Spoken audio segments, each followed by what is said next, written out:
Саламатсыңарбы балдар? Силер менен кайрадан Жапаров атындагы орто мектебинин физика мугалими Кутайбердиева Кунсай. Балдар, бүгүнкү өтө турган темабыз сүйүү жана жашоо. Сабактын максаты сүйүү жана жашоо жөнүндө кенен түшүнүккө ээ болобуз. Жашоого болгон көз караштарыбыз калыптандырабыз. Балдар, сүйүү деген эмне?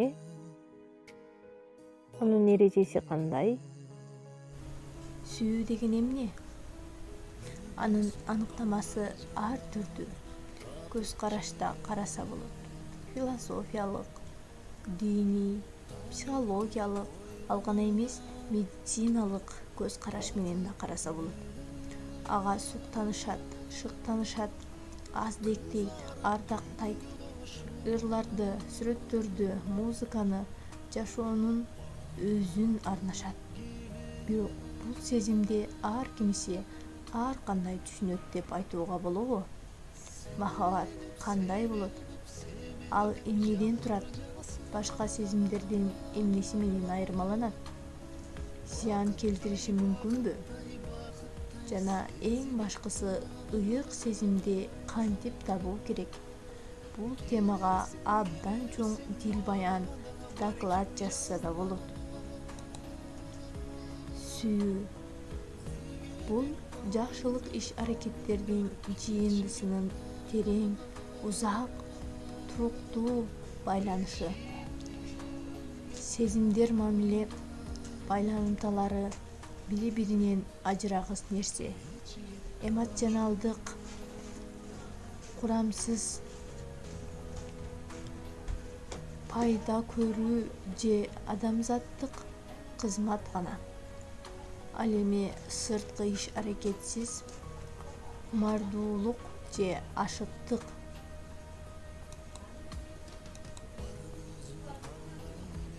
Сүйүү түшүнүгүндө так жана жалгыз бир туура аныктама жок. Анткени махабатты түрдүү окуулар ар кандай талкуулашат. Мисалга алсак, динде садага чалуу, өзүн же башка нерсени чыдамдуулук, кечиримдүүлүк болуп эсептелет. Философияда адамдар ортосундагы өз ара мамилелердин эң жогорку баскычы болуп эсептелет. Илимде болсо психикага таасир тийгизүүчү физика, химия процесстер жана абалдар. Психологияда социализация көрүнүшү, укум-тукум улантууга умтулуу. Социумда үй-бүлөдөгү бириктирүүчү бөлүм. Искусстводо чыгармачылыктагы эргүүнүн, стимулдун, түрткүнүн бирден кубаттуу булагы. Эзотерикада жогорку күчтөр тарабынан алдын ала аныкталган энергетикалык байланыш болуп эсептелет. Сүйүү бул камкордук, сыйлоо, жоопкерчилик, эркиндик, жакындык, керт башын ойлобоочулук, ишеним, өнүгүү, эстүүлүк болуп эсептелет.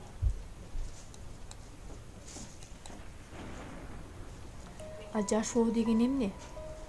Кимдир бирөө бактылуу, кимдир бирөө болсо кайгылуу, дагы кимдир бирөө балага зар, кимдир болсо ата-энеге зар, кимдир жакындарынын, досторунун, сүйүктүүсүнүн кадырына жетпейт, кимдир болсо жакындарым, досторум болсо деп арман кылат, кимдир тагдырынан таарынып, өзгөлөр тагдырына суктанып жүрөт, кимдир бирөө болсо жашоо сыноолорун чыдайм деп аракеттенет, кимдир бирөө болсо жакшы күндөрүн күтүп үмүттөнүп жүрөт, кимдир бирөө болсо жашоодо өз жолун таппай жүрөт. Беш кол бирдей милдет аткарбаган сыяктысыңары адам баласы да ар кандай ой, ар кандай максаттар, ар кандай тагдыр менен жашайт экен. Эх, жашоо, жашоо. Дагы кандай ачылбаган сырларың бар. Жашоо бул ийгиликке жетүү үчүн нечендеген күрөшүүнү талап кылган керемет саякат экен. Саякат. Жашоо эптеп күн өткөрүү, жан багуу үчүн эмес, ар бир күнүндөн рахат алуу үчүн берилген убакыт болуп эсептелет. Жашоо өткөн күндөр эмес, эсте калган көз ирмемдер менен бааланат. Сүйүүнү жашоого кантип чакырсак болот? Бул жерде сүйүүнүн конкреттүү түрү эмес, жан дүйнөгө, ички чөйрөгө болгон сезим тууралуу болмокчу. Өз жашооңдо өзүң таасирлүү толкундарга, сезимдерге туруп жакындарыңыз менен мамилени жакшыртууну каалайсызбы? Анда төмөндөгү сунуштар менен таанышып алыңыз. Балким керек болот.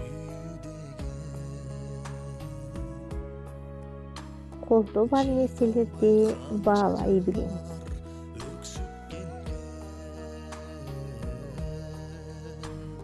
Sevgi менен кызганыңыз.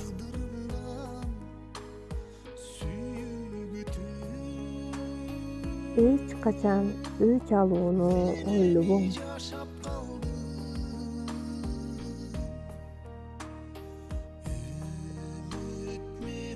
Жакындарыңызга жакшы көрөрүңүздү айтуудан тажабаңыз.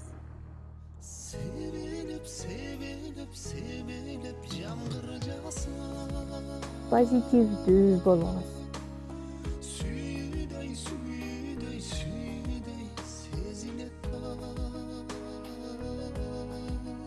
Өзүңүздү сүйө билиңиз.